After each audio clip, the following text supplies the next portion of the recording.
حضرت عمر رضی اللہ عنہ کے 3 عجیب سوال اور حضرت علی رضی اللہ عنہ کے عجیب جواب۔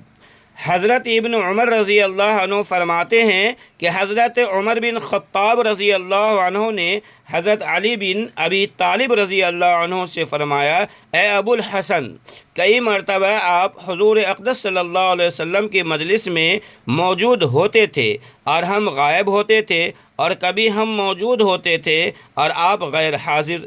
3 باتیں میں آپ سے پوچھنا چاہتا ہوں، کیا آپ کو وہ معلوم ہے؟ حضرت علی رضی اللہ عنہ نے فرمایا، وہ 3 باتیں کیا ہیں؟ پہلا، حضرت عمر رضی اللہ عنہ نے فرمایا کہ ایک آدمی کو ایک آدمی سے محبت ہوتی ہے، حالانکہ اس نے اس میں کوئی خیر کی بات نہیں دیکھی ہوتی، اور ایک آدمی کو ایک آدمی سے دوری ہوتی ہے، حالانکہ اس نے اس میں کوئی بری بات دیکھی نہیں ہوتی۔ اس کی کیا وجہ ہے؟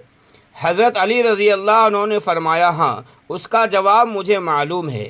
حضور اکرم صلی اللہ علیہ وسلم نے فرمایا ہے کہ انسانوں کی روحیں ازل میں ایک جگہ اکٹھی رکھی ہوئی تھی، وہاں وہ ایک دوسرے کے قریب آ کر آپس میں ملتی تھی، جن میں وہاں آپس میں تعارف ہو گیا، ان میں یہاں دنیا میں الفت ہو جاتی ہے، اور جن میں وہاں اجنبیت رہی، وہ یہاں دنیا میں ایک دوسرے سے الگ رہتے ہیں۔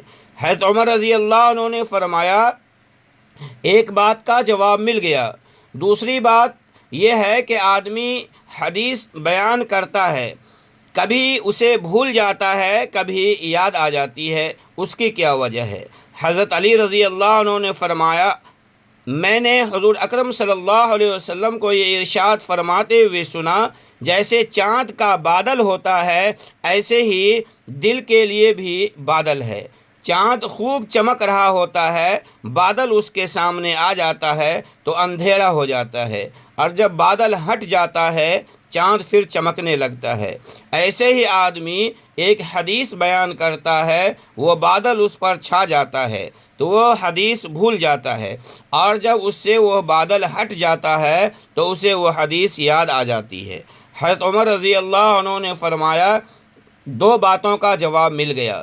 تیسری بات یہ ہے کہ آدمی خواب دیکھتا ہے تو کوئی خواب سچا ہوتا ہے، کوئی جھوٹا، اس کی کیا وجہ ہے؟ حضرت علی رضی اللہ عنہ نے فرمایا، جی ہاں، اس کا جواب بھی مجھے معلوم ہے۔ میں نے حضور اقدس صلی اللہ علیہ وسلم کو یہ فرماتے ہوئے سنا کہ جو بندہ یا بندی گہری نیند سو جاتا ہے تو اس کی روح کو عرش تک چڑھایا جاتا ہے۔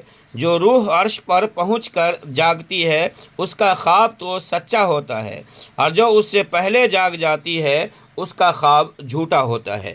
حضرت عمر رضی اللہ عنہ نے فرمایا، میں ان 3 باتوں کی تلاش میں ایک عرصہ سے لگا ہوا تھا، اللہ کا شکر ہے کہ میں نے مرنے سے پہلے ان کو پا لیا۔